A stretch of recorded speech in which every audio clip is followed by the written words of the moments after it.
Le Seigneur soit avec vous. Évangile de Jésus-Christ selon saint Marc. Après l'arrestation de Jean le Baptiste, Jésus partit pour la Galilée proclamer l'évangile de Dieu. Il disait : les temps sont accomplis, le règne de Dieu est tout proche. Convertissez-vous et croyez à l'évangile. Passant le long de la mer de Galilée, Jésus vit Simon et André, le frère de Simon, en train de jeter des filets dans la mer, car c'étaient des pêcheurs. Il leur dit : venez à ma suite, je vous ferai devenir pêcheurs d'hommes. Aussitôt, laissant leurs filets, ils le suivirent. Jésus avança un peu et il vit Jacques, fils de Zébédée, et son frère Jean, qui étaient dans la barque et réparaient les filets. Aussitôt, Jésus les appela. Alors, laissant dans la barque leur père Zébédée avec ses ouvriers, ils partirent à sa suite. Acclamons la parole de Dieu. Louange à toi, Seigneur Jésus.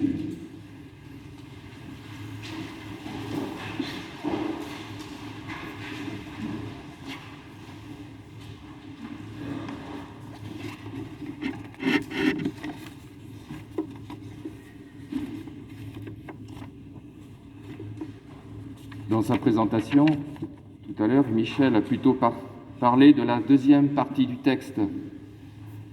Et moi, ce matin, je vais plutôt vous parler des deux premiers versets du texte d'Évangile qu'on vient d'entendre.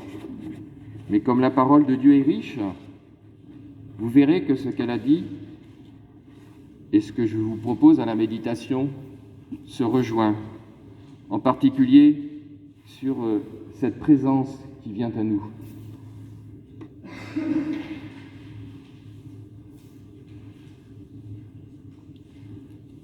Parce que je vous propose de regarder d'un peu plus près les deux premiers versets pour savoir ce qu'ils peuvent nous dire aujourd'hui, parce que c'est tout le programme de Jésus. Jusqu'à maintenant, Jésus n'a pas parlé. Et il commence à prendre la parole dans l'évangile de Marc à ce moment-là. Et il y a une passation de pouvoir ou une passation de présence entre Jean-Baptiste et Jésus. Et dès le début du texte, ce que nous avons entendu tout à l'heure, après l'arrestation de Jean-Baptiste, ne respecte pas exactement le texte grec, qu'il faudrait traduire plutôt par « après que Jean-Baptiste eut été livré ». Parce que ce mot « eut été livré », on va le retrouver au moment de la passion de Jésus. Et ça veut dire que de cette manière-là, Jean-Baptiste est intégré à l'Église qui se construit après la mort et la résurrection de Jésus. Et que Jésus, par son ministère, va prendre la succession de Jean-Baptiste, mais avec une nouveauté. Jean-Baptiste prêchait un baptême de conversion.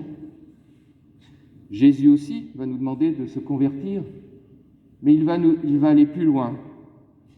Il va proposer une bonne nouvelle, un évangile. Et ce qui est important aussi de voir, c'est à quel endroit Jésus commence son ministère. Il ne le commence pas à Jérusalem, là où on trouve les autorités politiques, religieuses de l'époque.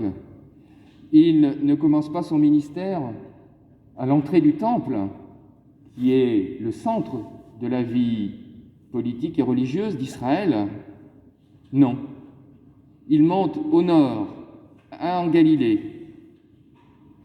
C'est une région qui est considérée à l'époque comme ténébreuse. Elle est aussi appelée la Galilée des nations, parce qu'elle était habitée par toutes sortes de peuples, de langues, de cultures. C'était un carrefour pour toutes sortes de gens. Et pourtant, c'est là que Jésus a commencé. alors nous pouvons peut-être en recueillir un premier message. La parole qui nous sauve ne va pas à la recherche de lieux préservés, stérilisés, sûrs. Elle va dans nos complexités, dans nos ténèbres. Aujourd'hui comme hier, Dieu désire visiter ces lieux où nous pensons qu'il ne va pas. Et peut-être qu'à la suite de ça, nous pouvons nous demander aussi quelle est notre Galilée personnelle. Et ensuite, le texte nous dit « Jésus proclame ». Alors quand on entend ce mot, quand vous avez entendu ce mot, ça a dû alerter vos petits signaux. Qui proclame dans la Bible? Ce sont les prophètes, les porte-paroles de Dieu. Prophète, ça veut dire ça, porte-parole de Dieu. Et donc, Jésus se situe dans cette lignée. Mais, voilà la nouveauté. Il proclame la bonne nouvelle de Dieu. Le texte nous dit l'évangile de Dieu. C'est la même chose, la traduction. Et cette bonne nouvelle de Dieu, c'est un message qui va être décliné pendant tout le temps de l'évangile de Marc, mais c'est aussi lui, sa personne. Parce qu'en Dieu, la parole et l'agir ne font qu'un. Nous, on a la parole, on agit après, on a du mal souvent à faire le lien. Chez Dieu, c'est tout un. Rappelez-vous, Dieu dit, et les choses se firent au moment de la création. Quand Dieu parle, sa parole est efficace. Et cette bonne nouvelle de Dieu, cet évangile de Dieu, c'est un don. Michel disait tout à l'heure, une présence qui nous est offerte. Alors je ne sais pas si vous vous rappelez, depuis cet été, je me rappelle la première homélie de Denis, c'était justement sur les textes, et il parlait du don de Dieu. Et plusieurs fois, au cours du temps ordinaire, entre le mois d'août et le mois de novembre, il était question de ce don de Dieu. Alors, qu'est-ce que nous en faisons de cette bonne nouvelle, de ce message et de cette personne qui vient à nous? Et Jésus, quand il se propose lui-même, c'est le Sauveur. Cette bonne nouvelle de Dieu, cet évangile de Dieu, c'est Jésus qui prend chair. Saint Jean dit, le Verbe qui s'est fait chair, il a habité parmi nous et il vient nous sauver. Alors voilà, qu'est-ce qu'on en fait de tout ça? Et il disait, les temps sont accomplis. Le temps de Dieu n'est pas le temps des hommes.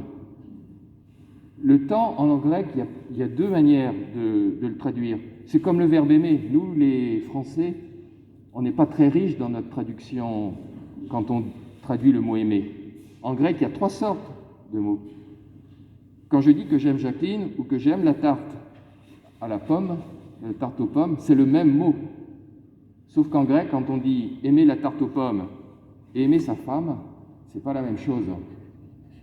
Il y a une graduation. Il y a là, c'est pareil.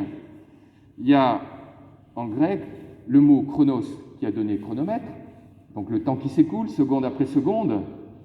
Et puis il y a kairos, le temps de Dieu, qu'on traduit en français le temps de Dieu. Et là, c'est le mot qui est employé. Les temps sont accomplis, ça veut dire le temps de Dieu, c'est le moment présent, mais en même temps à venir. C'est quelque chose, le temps de Dieu, qui est déjà là, mais qui est aussi à venir. Donc ça veut dire que la bonne nouvelle de Jésus, elle s'enracine, elle s'incarne avec nous, mais je dirais qu'elle nous botte les fesses pour nous faire avancer. On ne peut pas, avec cette bonne nouvelle, rester statique. On est projeté dans un ennemi, on est projeté plus loin, on est projeté vers les autres. Le règne de Dieu est tout proche. Le règne de Dieu, jamais Jésus ne le définit dans l'Évangile. Je ne sais pas si vous avez remarqué. Il n'en parle qu'en parabole. Et en même temps, ce règne de Dieu, eh bien, il est traduit tous les jours à partir des signes qui nous sont donnés et qu'il faut regarder avec les yeux de la foi, avec les yeux que nous donne le Seigneur. C'est comme dans les paraboles.